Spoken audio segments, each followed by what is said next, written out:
Assalamu alaikum. That is, may God's peace be upon you. Welcome back to the Power of Educating Our Own. This is a podcast hosted by the Claire Muhammad Schools Network. We are a network of approximately 20 schools. Those schools are full time strong in, which are our schools that function on the weekend, and virtual schools. I am one of your co hosts, Sister Marsha Nivens Muhammad, and I am here with And Shakir.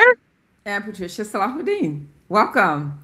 Yes, welcome. I feel like it's a welcome back. I feel like we haven't been in this space in a while. So I was it's thinking the same thing.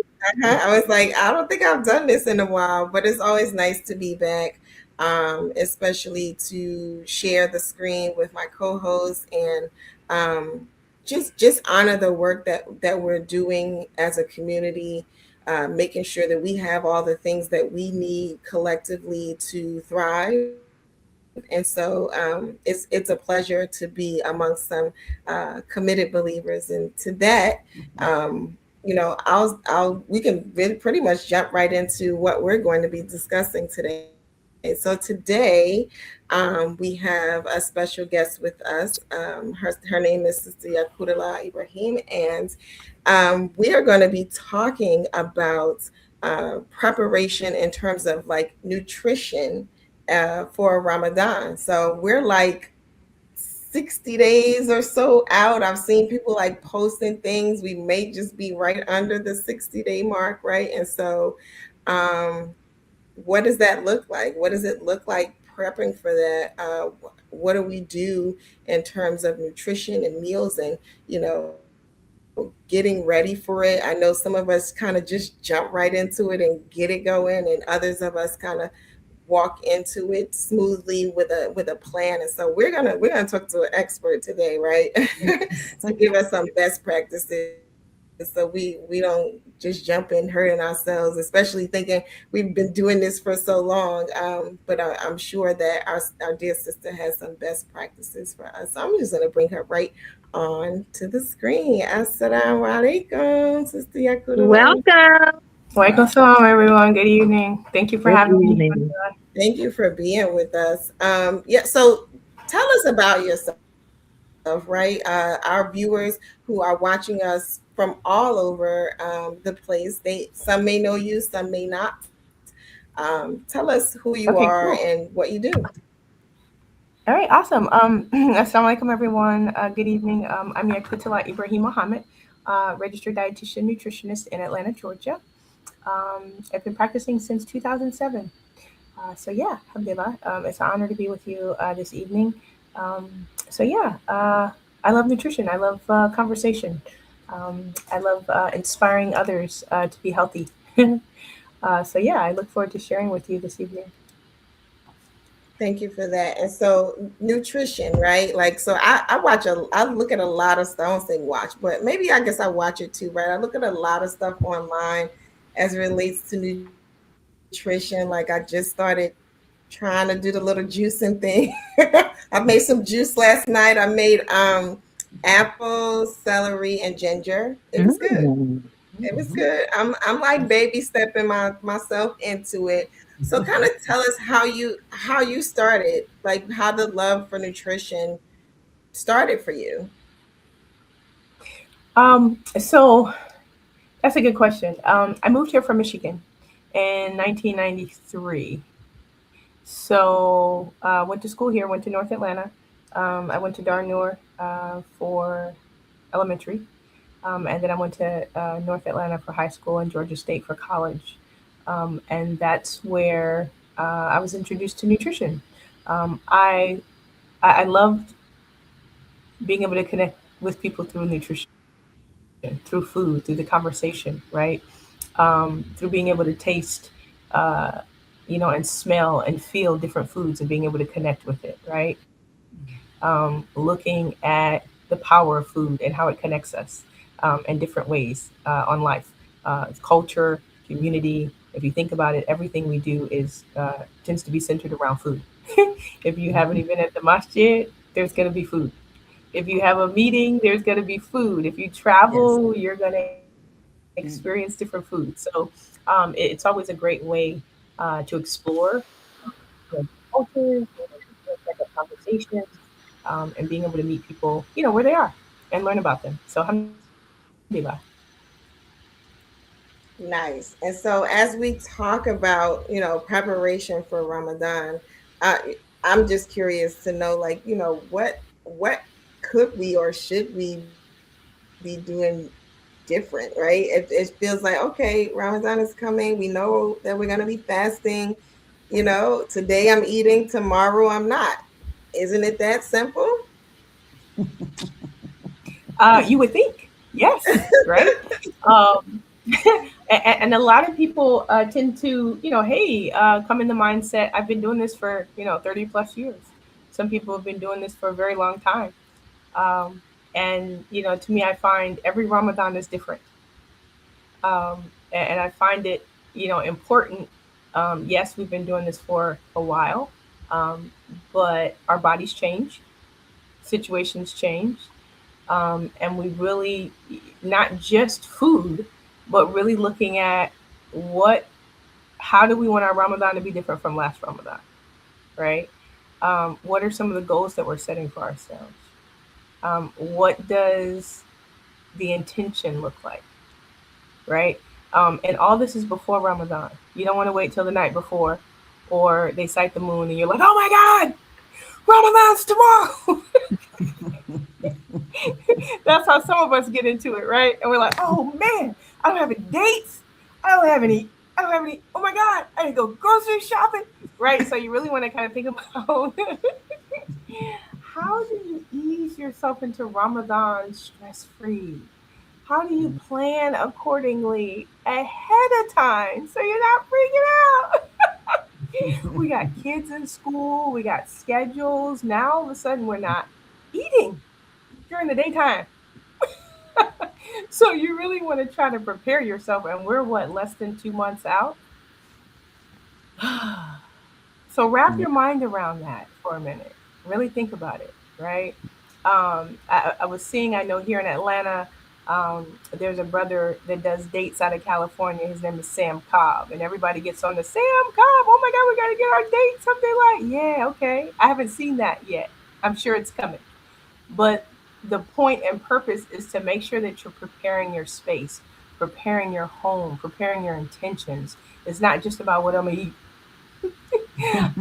Inshallah, Ramadan is also supposed to go beyond that. We'll talk about what we eat, but we also want to look at, what's the bigger picture, right? What do we want to get out of Ramadan other than hunger? And how do we renew our intentions, right? I'd ask you, how do you prepare for Ramadan? And then, of course, I'll give, some tips and strategies. But how do you prepare for Ramadan? Anyone can answer that. I definitely have been like, okay, I knew Ramadan was coming and now it's tomorrow and I gotta go shopping because my children gotta eat in the morning. So I've been that. I've definitely been that person. And then I've also, I've also taken time, right? So I feel like it just depends for me, like what's going on around Ramadan, right? And I feel a little bad saying that, right? Because we just talked about like, having the intention and preparing. But the reality is that sometimes I'm in that space and other times it's like, we gotta go shopping right now. Because in the morning the kids gotta eat. So it's been a mix of the two for me. Well, for me, Okay, Sister I Gerard, have been, yeah, like Marsha, I've been in both those places. But now I'm a little uh, settled in terms of I don't work anymore, at least outside the home. It's easier for me to be more aware of Ramadan and think about this is about the job and this is what should I be should doing a little bit more fasting, practicing a little bit more.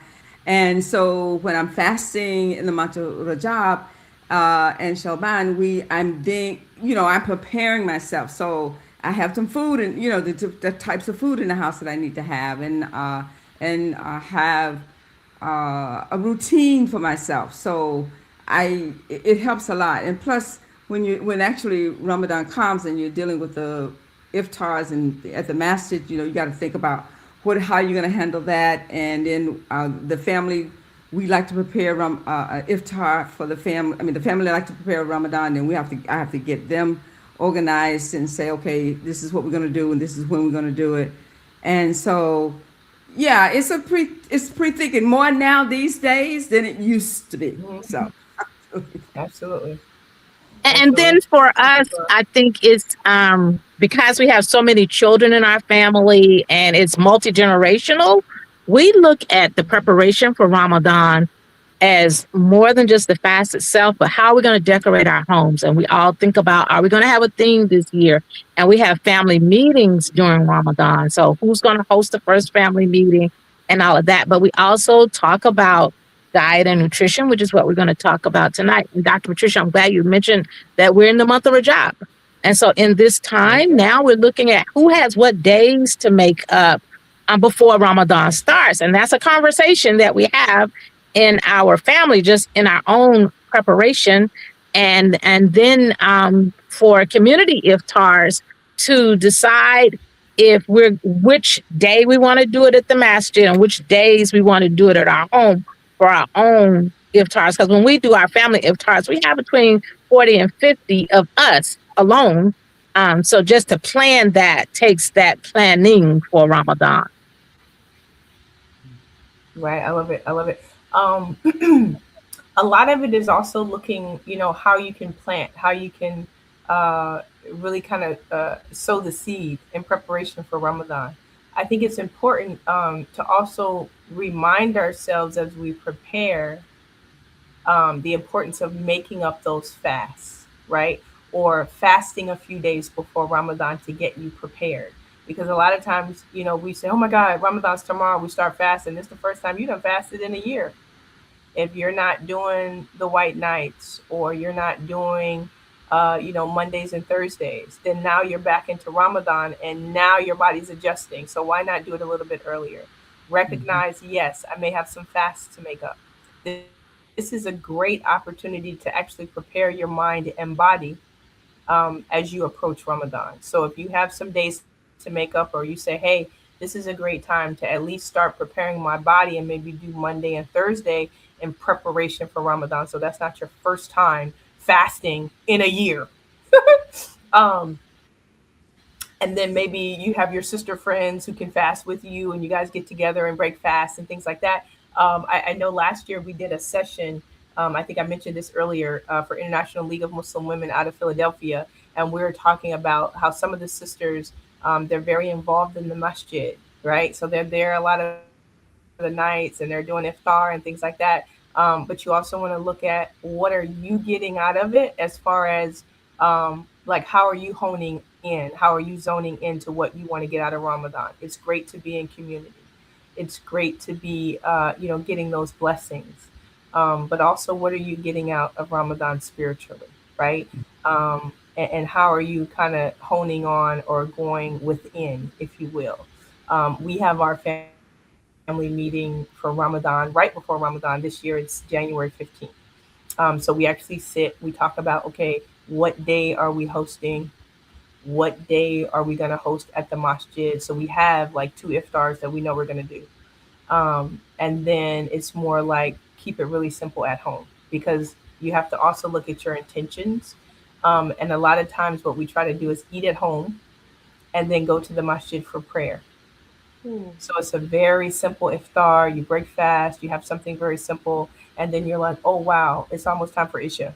So we try to go to the masjid and do Isha, and then we go into Tarawih. So it's really looking at what do you really want to get out of Ramadan, right? Making sure you renew your intentions and not necessarily, really not get it caught up into I'm going to every iftar. Every iftar I'm gonna be there. If so and so hosts, we're gonna be there. We may have wallahi, we may have like three iftars that we definitely go to, but other than that, Auntie Jeanette is definitely one of the iftars we go to. Last Saturday in Ramadan. Inshallah, we're gonna be there. We've been there for years. Like some of it is tradition that you want to carry on. You're gonna have one for your home. You're gonna host and get the blessings from one at the masjid. But other than that, it's kind of like, yo, my intention is to really finish the Quran. I really want to sit there and read it along with the, Fatih, and read it and finish Quran. So you also have to look at that. Like, yeah, we're hosting iftars, we're in community, but did I read my juice for the day? Like, think about it and what your intentions are for the month. I really want to finish this. And then, going in even after that, like the 6 days in Shawwal. What? Of course, we want to do our 6 days in Shawwal, and don't let it get too far out, and then you miss it. After the 3 days of Eid, you picking it back up. So really, like, write it out. Like, actually write it out. Like, this is what I want to do. These are my plans, and then you have to look and reflect and say, if I want to do that, then something's not going to happen. I'm not going to be at every iftar, and that's okay. So you have to go within and see what's really important to you and really reflect on that. Making up missed fasts from previous years, renewing your intentions, really preparing your heart, right? All the Ramadan journals, they come out. You might print one out or you might get one, and you fill it out and say, what do I want for Ramadan, right? Really think about how you want this Ramadan to be different from the last Ramadan, or how you want to improve upon it. Making sure you read Surah Mulk. If you're not already reading Surah Mulk before you go to sleep at night, that's a great tradition to start in preparation for Ramadan. Because inshallah, in Ramadan, you're going to be reading every night. You're going to be reading, inshallah, more Quran than just Surah Mulk. So why not prepare your heart and prepare your mind and start making that a habit now before you get into Ramadan? Those are Making that great connection. suggestions. I love those. The, Excuse me for interrupting you. And what I was sitting here thinking was, should we treat this information, this opportunity, like we are talking to someone who just took Shahada on Friday and they're preparing for Ramadan? How would we help them to understand why they need to fast Shawwal and what are the 6 days? What are you talking about? And even reading of Surah Al-Mulk. Why? What does that do? So let's give a little context for our listening audience who may not understand all of that. okay, so inshallah, Surah Mulk, and some of us, went to Muslim school or Sunday school and things like that. Surah Mulk is actually a beautiful surah. It's about the story of the cave, right? And we do have a lot of new Muslims in the community that have taken Shahada, and this will be their first Ramadan, right? I know back in the day we had Ramadan buddies. So the person who took Shahada, they would be with their Muslim buddy, and they would kind of prepare them and teach them how to pray and teach them the importance of fasting and things like that. Surah Mulk is Surah 67 in the Quran, and it's actually meant to be a protection, right? So if you read Surah Mulk, it'll actually be a protection for you in the grave, right? So some of it is like, wow, we all have our, different kind of whys of why we read the Quran. But I think it's beautiful that we can read the Quran and it'll actually be one of your, what do you call it? Uh, Something that comes to your defense, right? So it's a beautiful reading, and you want to make sure you read that before you go to sleep at night. So that's just one. That's just one example of many. But it really just depends again, um, who your mentor is. So I know at Atlanta Masjid we have a lot of mentors. We have people that come in and things like that. Who your guide is, right? And that's really going to kind of determine, what you get, okay, or how deep you go, okay. If you were to say, what's the importance of fasting, Sister Quran? What would you tell a new Muslim? The first thing I would always refer them back to what Allah says in the Quran. And so that is that it gives us an opportunity to get closer to Allah, to tighten the reins on our own worship and our discipline. And that's one of the things I think is important for us when we do that fast. Psalm as one of our pillars in our faith, because it does increase us in faith. It is something that when you do this, is only between you and Allah. Because you can say you're fasting and you're really not. So that's between you and Allah when you're doing this. So this is an excellent opportunity to increase your faith, your worship, your connection with Allah, his book, because he's speaking to you through the book and we're speaking to him through the prayer. And so that's what I would define for a new Muslim for them, and then go through the steps itself. Because the steps to me are not as important as that commitment that you make. Because you can make a commitment all day long, but if you don't have something in your heart that drives you, so when those stomach pains hit, or when your brain starts to deviate and you start thinking this is too hard, your heart will say to you, you made a commitment to the Creator, you made a commitment to Allah, and that will keep you on track. That improves your discipline. So that's how I would explain that. I love it. Something bigger. Absolutely. Absolutely. Alhamdulillah. Yeah, and I think I was just thinking, also just fighting against that thought of like this, like people are expecting fireworks, right? They're expecting like this magnificent thing to happen.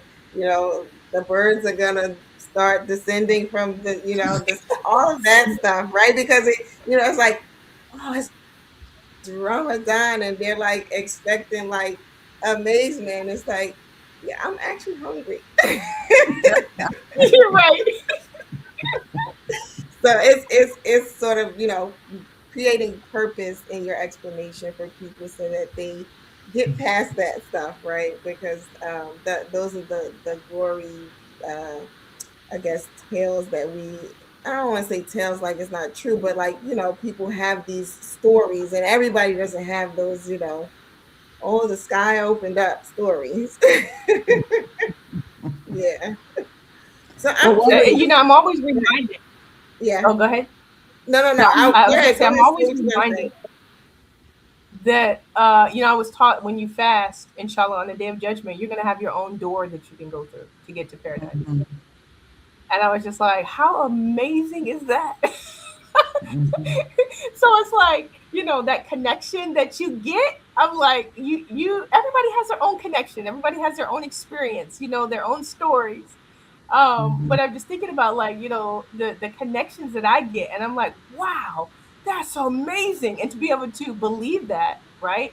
And let that be part of your guide. It's like, oh yeah, I'm doing this. Oh yeah, I'm trying to enter through that door. So a lot of it is also finding your why, finding what propels you forward and what keeps you going.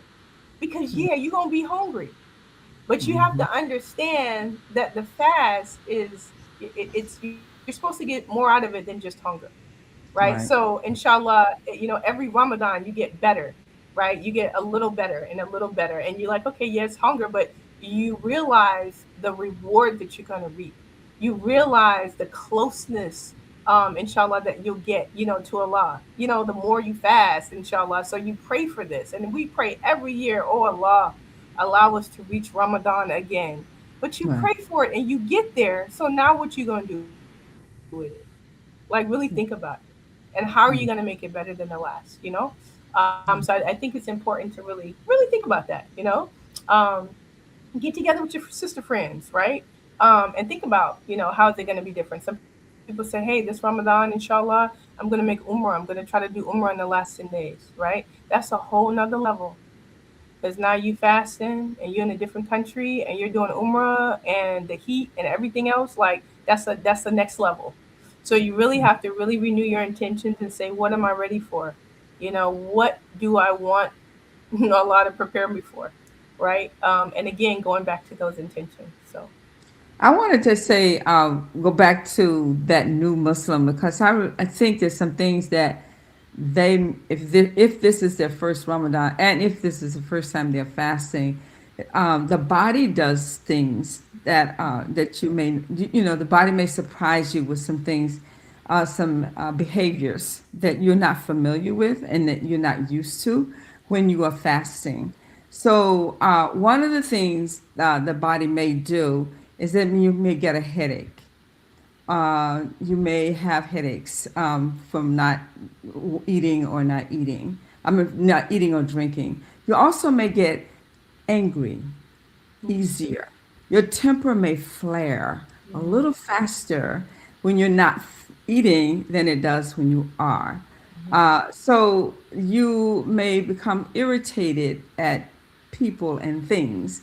So just be aware. I think we should be aware of that, and not lean into it, not, not to give into it, to know that this is happening and to know why it is happening. This is my body acting this way because it's not used to me doing what I'm doing to it. I'm doing something good for it. It's not used to that. And so if you become, someone says something and you're a little irritated, just kind of control your temper and not get angry. Remember that statement, that hadith, do not get angry. So these are things that our new Muslims may want to, we may want to bring to their attention, because it is something real. It's real, and but two, also, as a nutritionist, I'm sure you can tell us some things that we can do to minimize that, to minimize the headaches, to minimize the the kind of things that goes on in the body. Some things that we can do for ourselves in order to kind of make that not, well, help that to not happen for us, or if it does, not so intense. We're definitely here to be tried and tested, and we will be tried and tested through our fast. So get ready, right? Pack your patience.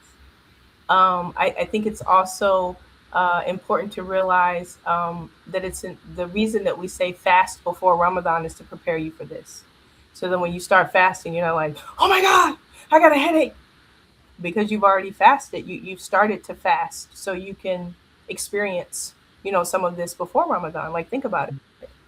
If you're going into Ramadan and we sight the moon today or tonight and we fast tomorrow, where is that lag time on preparing? So yes, you may have a headache, right? You're going to be tested. You have to remember, I'm fasting, right? So these are constant reminders also while you're fasting, that you're reminding yourself. Of course, we're going to recommend proper nutrition and things like proper hydration, making sure that you eat the proper foods during non-fasting hours, right? It's okay. It's actually the sunnah to take a nap, right? You can nap if you need to nap or take a break, right? So recommending or realizing the demands that it will take on your body, and being open to preparing for that, right? So I'm not going to sit here and say, oh, you won't never get a headache. You're not going to feel hunger. You will, but that is part of the beauty in the test of fasting, right? It's going to remind you, yes, your limitations, but then you want to remind yourself, why am I doing this? You see what I'm saying? Um, so a lot of it, yes, we recommend making sure that you, set your alarm or text or call your suhoor buddy, right? That you're up and you're making your tahajjud. Okay, you're getting your proper hydration and fluids and water and electrolytes and all these great things, right? Your fruits and vegetables, yes, but do expect to be tested. This is not gonna mitigate the test or eliminate the test, right? Even if it's not a headache, you may be tested in another way. So I think it's important to anticipate this and prepare for it, right? And really kind of pray for the best outcomes as you renew your intentions. In our classes, we do a master class, um, and we go over everything. We go over, what to eat for suhoor, what to eat if you're working out, how to hydrate, the best iftars, how to break your fast, right? We break it all down for you, right? But I think the biggest thing is making sure that you surround yourself, right, with community and those who are also going to be fasting. You start your fast early, and you make your plan. What am I doing? First week, second week, third week, fourth week. And realize your plan may deviate depending on what your schedule looks like, depending on the kids in school, depending on your work schedule. But through all of this, we endure, right? And we renew our intention, and we get it done, okay? And we learn from it, right? What we want to do in 6 days of Shawwal, what we want to do for the rest of the year, what we want to do differently, even for next Ramadan. So I think it's a good reminder. For those of you who just tuned in, you are watching The Power of Educating Our Own.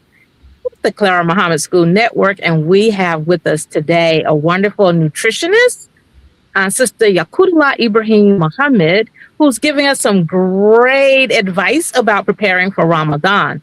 I have a question because we were just talking about fatigue and headaches and things like that. Are there things we can do now, start reducing the intake of certain foods or anything like that, that will help us to avoid the Ramadan fatigue or the Ramadan headaches that we may get?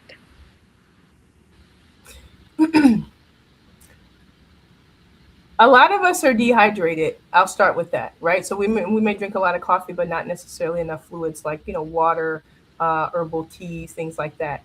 Um, I would say start. Ask yourself, what's one thing that I can do to prepare myself now for Ramadan? I would recommend increasing your hydration, your water. I would recommend increasing your high water content fruits and vegetables if you don't already include those, right? Especially around like your fruits, your vegetables, your salads, things like that. In Ramadan, of course, for sahur, you can also do smoothies. That's a great way to kind of get in your fruits and vegetables. Um, but making sure that you're making that a priority, right? Right now, not the night before Ramadan starts. Like building up to it, right? Making sure that you're hydrated, making sure that you're getting the fruits and vegetables in, because inshallah in Ramadan you want to do that too. Oftentimes, in the first week we might, eat regularly, but as Ramadan progresses, we tend to eat less and less, right? So really prioritizing things like soups, and teas and waters, and really, it's really an overall transformation if you think about it. So start now. And so that's the preparation, right? But what about like during Ramadan, right? So, when we're thinking about what we're actually eating for suhoor, what we're eating for iftar, in your experience and your expertise, like tell us some things you've seen and then also like best practices, because I'm sure some of the things you've seen and maybe even some of the things that we do, you're like, sis, I think you need to switch up. Um, Missing suhoor, that's what you don't want to do. There's blessing in suhoor. There's blessing in taking that. It's a mercy, really, to be able to take suhoor before you start your fast. So, rolling over and slapping the clock or not getting up for suhoor. And then now what do you have? Now you're fasting the whole day and you haven't eaten suhoor. That's a no no. That's a no go, right? So, yes, that is something that you would probably have headaches and be very angry and cranky about because you missed out on your blessing, right? So make it a priority, to make sure that you incorporate the suhoor. I have some friends that go through withdrawal when it comes to coffee. So Yes. we're chugging like 6 and 7 coffees a day. We're some coffee holics. Ah! But we're not drinking any water.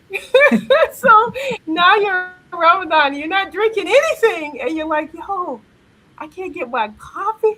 The recommendation is really no more than about 300 milligrams of caffeine. That's about 2 cups of coffee. So you want to really say it's not that you can't have coffee, but you don't want to overdo it, right? To the point that your system has all this caffeine and you're not drinking the water, you're not getting in the soups, the herbal teas to help with the hydration. So you might want to scale that back a little bit, even now, like less than Start. 2 months out. Think about that. Like, how am I going to deal with this when it comes to Ramadan? Because you're not going to be drinking all day. You might have coffee in the morning. You might get to the point where you don't have the coffee in the morning for sahur, but you might have it when you break your fast. So you really ask yourself, what does that look like for me? And it's very different for everyone, right? I'm not a big coffee drinker at all, but for someone who is, you want to kind of think about that and what that looks like. It gives me heartburn, so I don't really drink a lot of coffee. But for the person who is at 5 or 6 coffees a day, that's quite a bit, my friend. And then you're wondering how do I get the water in? How do I get the tea and the soups and the high water content fruits and vegetables? Like, start kind of weaning yourself off of that. You mentioned something about the suhoor. There's some people I hear them say, "Oh, I can't. I don't like eating breakfast that early. It's too early in the morning for me to eat." They have lots of reasons why they are not eating suhoor, and as you mentioned, it is a blessing. It is a blessing. It's there for us to do. So what is the minimum, for those people to still do their blessings, still get their blessings, but still not disturb their stomach? I don't know what the reason is for not eating, but they will say, I just can't put anything in my stomach that early in the morning, or in my mouth, or what have you. What can they do? What's the minimum that they could do and still earn their blessings? I would say, again, knowing and understanding the why, right? Prophet Mm-hmm. Muhammad SAW said, "This is a blessing, so take it." Mm-hmm. And if he said this is a blessing, take it. I'm gonna take it, Right. even if it's just a date and water. Hey, Yes, yes, it's very yes. simple, my friend. You can do Yeah, date and water. they If know that's what. all you can do, you can do date and water. And then, of course, there are different layers to suhoor. I find myself in the beginning of Ramadan, I can eat, okay, okay, I'm good. But then as Ramadan progresses, hey, I'm on a protein smoothie. I might have a green smoothie. I might have boiled egg and some oatmeal. It gets really kind of light, right? But the point is, you're still able to partake in that blessing. So Mhm. don't miss out on the blessing. Look at the bigger picture. Mm-hmm. I want to talk about so being at a school, I've seen our athletes Hmm. fast during Ramadan. I've even seen some professional athletes who say they play a better game during Ramadan. I'm curious to know, like, it was for me as a mother, it was very important my children got the nutrition that they needed. So I'm wondering what kinds of food should we make sure they are having for sahur and make sure they're having for iftar, especially the sahur meal, because that's what's getting them through the day. And my sister used to say to me, give your children food that's going to stick to their stomach Just so stick to that your they can ribs. get through the day. So she was big on the oatmeal and the boiled eggs that you're talking about because that's something that quote unquote sticks to your stomach. Mm. So I'm just curious, what kinds of foods would we make sure we have to ensure nutrition and the energy that we'll need, especially if we're doing with rigorous work during the day? Yeah. I know and that's a great question. I know for the professional athletes, they tend to take in a lot more calories, a lot more carbohydrates. Their games are long and hard and fast. So they go into it knowing they're going to require more because they're exerting more. So during the non-fasting hours, they can take in 2, 3, 4,000 calories because they know they're gonna have a game or they know they're gonna be competing. And then some athletes don't compete in Ramadan at all, right? Especially when it comes to like the triathletes and some that I know personally. Ramadan is just not a time that they compete. They'll compete around Ramadan. So it really just depends on, again, what your intentions are. A lot of times when we look at specific nutrition, we're looking at your high fiber carbohydrates, complex carbs. We're looking at to your point, like the oatmeal that you can have in the morning. You want to ask yourself, what do I actually eat, right? I like to work one-on-one, and I do have patients and clients that like, hey, I need a Ramadan session with you so that I can make sure that my nutrition is right because I'm not going to recommend oatmeal to someone who doesn't eat oatmeal. You have to look at your proteins, right? Are you plant-based or are you animal-based, right? Because I can recommend eggs. They're great source of protein, but if you don't eat eggs, then you have to look at a different source of protein. So a lot of it is also what do you eat. When we go to iftar at night, for the masjid or at the masjid, some of us don't eat certain foods. So then what are we eating? Sometimes we'll eat salad because we don't eat the meat, or there's certain things that we don't eat. So then we end up bringing our own and we eat that to be in community. So you have to look at what really works for the person as well, right? As far as kids in the morning, you have to know what they prefer too, right? What's your protein? What's your carbohydrate? Are you a smoothie person? Are you a quiche or frittata person? Like, hey, I just get up and pop my little frittata in the oven or the toaster oven and heat it up and eat it like something quick. Like, what does your suhoor look like? Like, are you a 10-15 minute suhoor kind of person? Or are you one of those moms that get up an hour or two early to cook? Like, for real. Like, come on, y'all. This is Ramadan. So, what I encourage my parents, anybody really, myself as well, as a reminder is keep it simple. You can keep it nourishing with the planning piece of it, but keep it simple. You're not cooking an hour every morning. You know, some of these things can be prepped ahead of time, and it's just a matter of heat and eat. So, you again, it's part of your Ramadan strategy, right? And a lot of times I say this because we tend to get into this, oh, I'm going to cook so much for iftar, and then what happens? We don't eat it. We tend, as Ramadan progresses, it's food wasted, or we put it in the refrigerator and say we'll eat it later, but you don't ever get to it later because now we're on to the next meal and it's different, and we just never get back to that original. So you really want to make sure that your intention is there also not to waste food. Keep it simple, but don't waste food, and realize, depending on your community, it's going to be different every day. So you may not get back to Monday if you're on Wednesday and you've had three different meals by this time. So you really want to think about that as well. I know there's a Ramadan Green Initiative in several masajids across the country, and it's really focused on preventing food waste, making sure that there is a focus on recycling. So you really want to look at that too. Sometimes you can take your to-go plate with you, or your takeaway container and take something home. But you really want to look at what your strategy is as well. I love that point about Yeah. wasting, not wasting. Go That is ahead. so important. We as Muslims are not supposed to waste.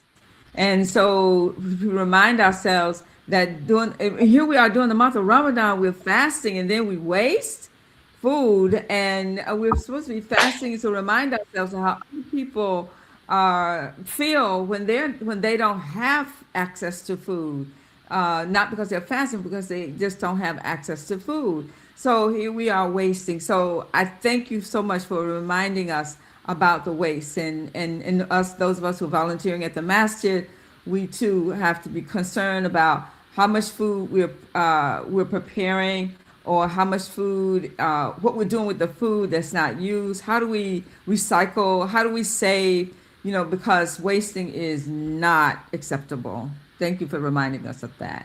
And alhamdulillah, at Atlanta Masjid, I know sometimes, like, if we have, I call Ramadan the National Rice Month, because it's National Rice Month. I don't care what community you go to, you're gonna get some rice in some form, shape, or fashion. Yes, Um, and you can freeze exactly. rice and you can reheat it. So a lot of it is also looking Yeah. at how many people are we preparing for, right? If you're serving children, realize you children plates are not adult plates, right? So really looking Mhm. at how much am I preparing? Know what days you're eating at home versus the days that you're eating out in community. That helps prevent the waste, right? Because then you're only planning a couple meals at home versus what you're going to eat in the community. So really think about, okay, this week, what iftars are we going out for? Which ones are we cooking at home? Which ones are simple? When I say simple, some type of green vegetable, some type of lean protein. Breaking your fast, of course, with your soups and your fruits and dates and things like that, but really keeping it simple, right? Because, like I said, as Ramadan progresses, you're going to eat less and less. You might be like, okay, you know what? Today's a smoothie day. I'm okay with that, because your body is going to naturally adjust as you progress with your fast. Those of us who have been doing this for years, we realize this, right? The new Muslims, they're going to learn it, right? Everybody's going to have their experience. So I think it's important to also realize that. So don't go out and buy all this food. Oh, I'm buying Ramadan food for the whole month. No, you don't have to buy it for the whole month. You don't buy it for the whole month. You're not eating at home for the whole month. So really think about, what do I need from week to week versus what do I need for the whole month. Like, yes, I'm going to go get my 11-pound box of medjool dates because I know I'm going to be eating dates every day. Something like that, you're going to need more of, because that's something you're eating every day. But you really want to kind of look at what that plan looks like. Yeah, that's good to point out. When you were talking, one of the things that I thought about was, you know, what about health? right? So a lot of times when we're talking about Ramadan and the preparation for it, we talk about the concessions that are there for people with health conditions. We, but also, for those who are still fasting or those who may even use this time for a reset for themselves, what tips do you have for us in that regard as it relates to our health? Hmm. Well, I mean, alhamdulillah, Allah is most merciful. We know for those who are ill, those who are pregnant, there are certain categories of people who don't have to fast, right? That's a mercy from Allah. But there are things you do in lieu of fasting, right? So if you're looking, it depends on what type of reset you're looking for, right? Some people get the health and wellness reset. Some people are like, hey, the spiritual reset. So I remember when I was pregnant, of course, I didn't fast, but we were able to feed people, right? So take that opportunity to sponsor an iftar or give in sadaqah, right? So you have to really look at your individual circumstance and see what you're going to be doing for Ramadan this year, right? There are blessings in sponsoring iftars, to feeding the believer, inshallah, to get that benefit and that blessing and that reward. So you have to look and see, okay, especially for the new Muslims, what's allowed, right? If I get sick, like truly sick, I can break fast because I can make that fast up. So these are mercies, right, that are allotted or allowed for us. But making sure, whether it's fasting or hosting an iftar or feeding those who are fasting, that you're partaking in that blessing as part of that reset.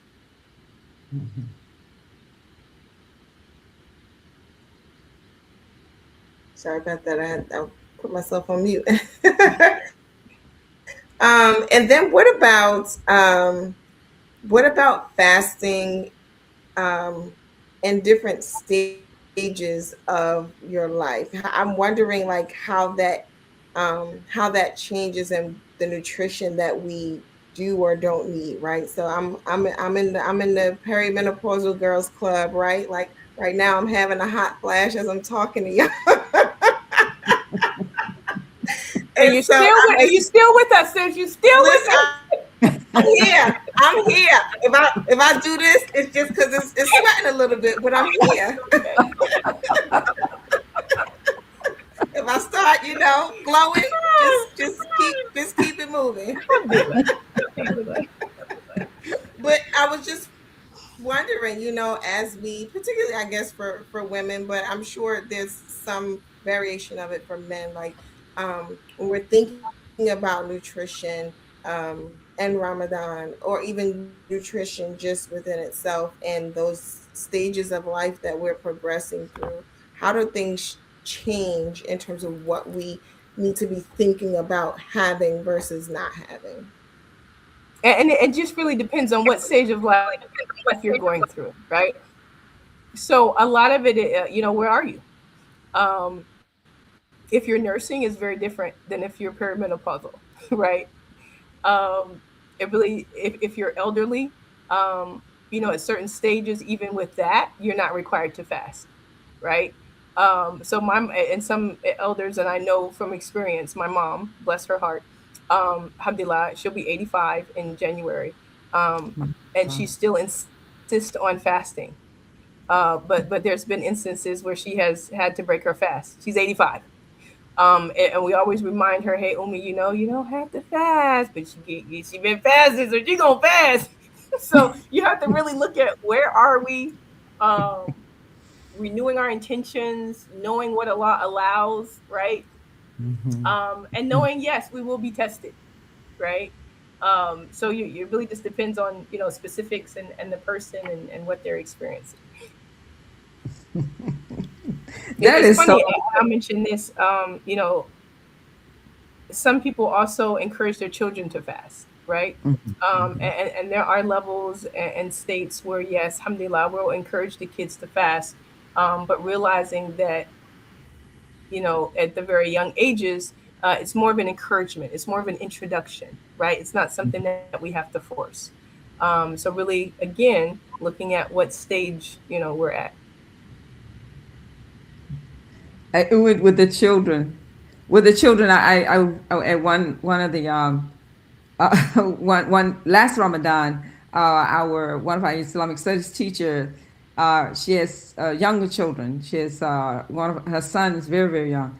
So and they came in that morning and she said, "Oh, and he's fasting today." And so it was like, oh, everybody make a big deal out of the fact, oh, he's fasting today, and and he'll fast until snack time, and so that would be, that's the introduction. That's Introduction.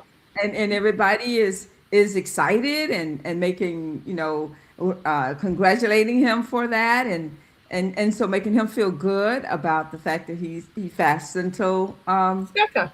yeah, until snack time. So it's important that we make the children see the fun in it, and it's not a chore, and it's not something laborious, and it's not something that's a burden to them. So I think even in this, as a teacher in the school or a parent, that we should be conscious of that and make fasting in the whole month of Ramadan a time of joy, a joyous time, a spiritual time as well, joyous as well as spiritual for our children. I think that is so important. And I think when I heard you talking, it's like, oh, yes, I think it's important for us to help our children to understand that the fast of Ramadan is bigger than abstaining from food. And I think when we promote that message, that we bring that joy for them. And so, there's a good feeling that you get when you go to visit the sick, and when you even write a card for them and let them do that, or even let them help you pick out the decorations and do the decorations. I remember one year we had a painting party where we painted all of our signs, and we got this glow in the dark paint so that we can put it up. And that just made them so excited to do that kind of stuff as well. Right. So the fasting is important, but I think helping our children to get in the thinking of Ramadan. And even like we began this show talking about Rajab and Shawwal and then Ramadan. So what if we do a whole 3 months of preparation with them and get them ready, and then we get to Ramadan and let them pick the days that we're going to visit somebody, or that they plan an iftar even at the house and they invite people and plan the meal or whatever it is, just to really, really, really, I love the idea of engaging the children in it. So thank you, Dr. Patricia, for that reminder. I love that. Yeah, and Yeah. also, looking at Shaban and Rajab, or Yes, Rajab and sir. Shaban, and then Ramadan, the spirit of it, right? Because for our children, they don't celebrate Christmas. So I think it's really important that we make Ramadan the big deal.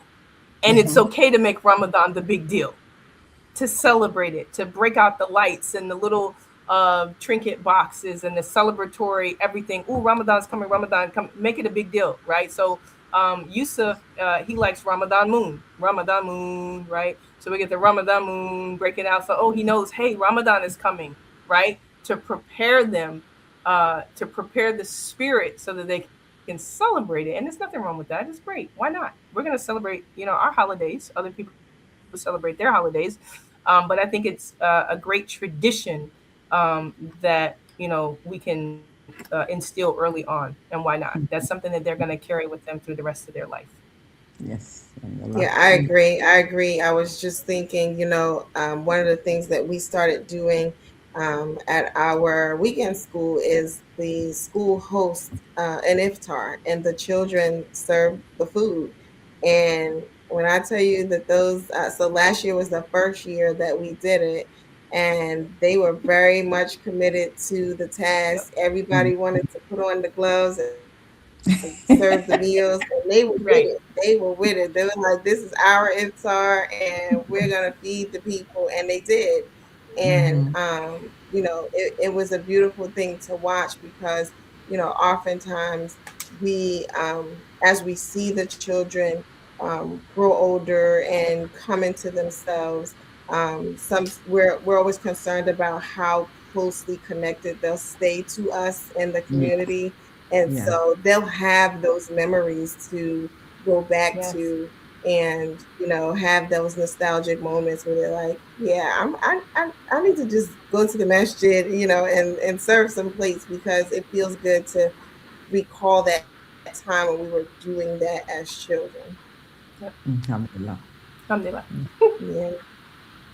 So I mean, as we wrap up this conversation, because it's been a full one, right? We've been talking about preparing for Ramadan. We've been talking about during Ramadan. I talk a little bit before we close out. Talk a little bit about sort of after Ramadan. Like what's the after?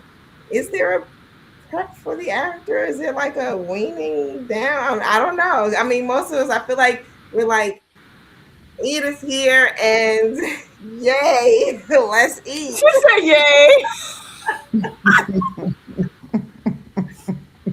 Well, you know what? Don't forget your 6 days of Shawwal. That's the icing That's on the true. cake, right? A Yes, lot of people focus on, yes, we did our Ramadan, we celebrated our Eid, you know what I mean? But that icing on the cake, that's at the end. that's That's true. Mm-hmm. That's true. the six Mm-hmm. days, right? You get the reward of fasting for like an entire year for fasting 6 days. So let's not miss out on that. And I know we're celebrating the Eid. We got our 3 days.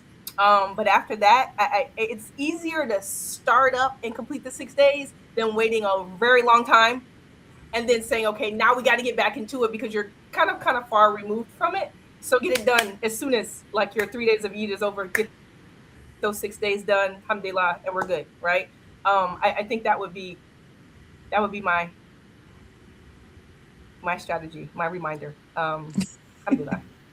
What do you guys You think? know, Yeah, so when that's a we good do one. those, when we finish Ramadan, I mean, you kind of, I look forward to those 6 days because I feel like I'm still doing it.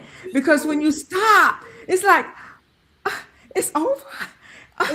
You know, I don't You get up trying for to hold on to the Ramadan? You trying to hold on to exactly. that fit, that Ramadan feeling? Exactly. You want to. So when those 6 days are ready to get started again, I'm happy for those 6 days because now I feel like I'm still doing it. I don't feel like I'm missing on my. I miss. You miss getting up in the morning and having suhoor. You just kind of and you miss your iftars with your friends and your family members and your other people in the community. You kind of miss that. So when Shawwal comes around, those 6 days is good. I really look forward to those. Yeah, Winding I was thinking down. about my children. Yeah, no, I'm thinking about my children. They're always like, all right, let's jump back into it. Let's just go ahead and get it done. They kind of be on that order. So collectively, we're like, okay, you doing your 6 day. You starting today? We kind of like check in with each other. You starting today?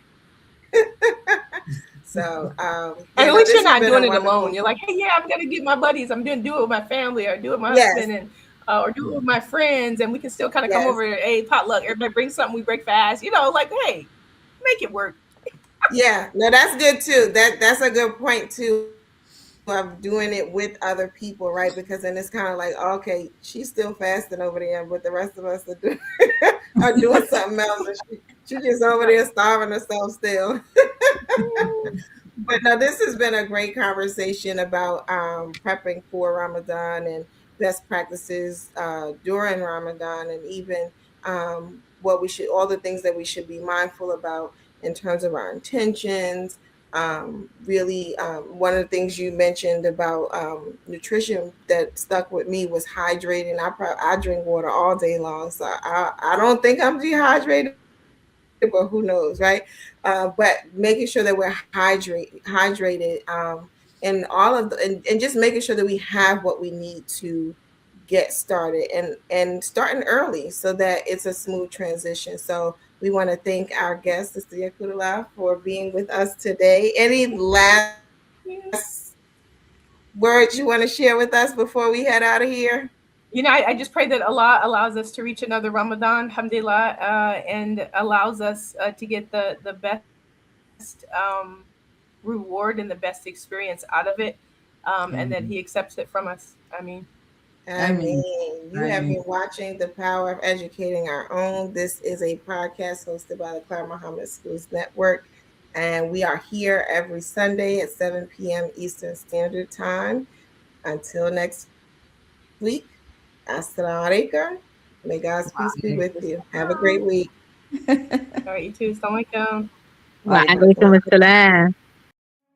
Sister Clara Muhammad, a black Muslim woman from Macon, Georgia, was an extraordinary leader and pioneer.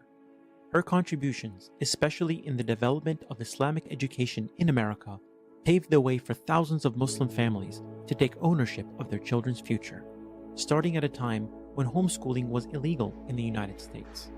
She eventually established a network of schools that was later named Sister Clara Muhammad Schools in her honor by her late son, Imam Warith Din Muhammad, rahimahullah. Sister Clara Muhammad helped to establish the important role women had in early Muslim American history and was an inspiration to future generations of leaders. Without her, there would not have been a nation of Islam, or the unique Sunni Muslim community that evolved from it, one that was acutely aware of the concerns and aspirations of women. May Allah have mercy on Sister Clara Muhammad.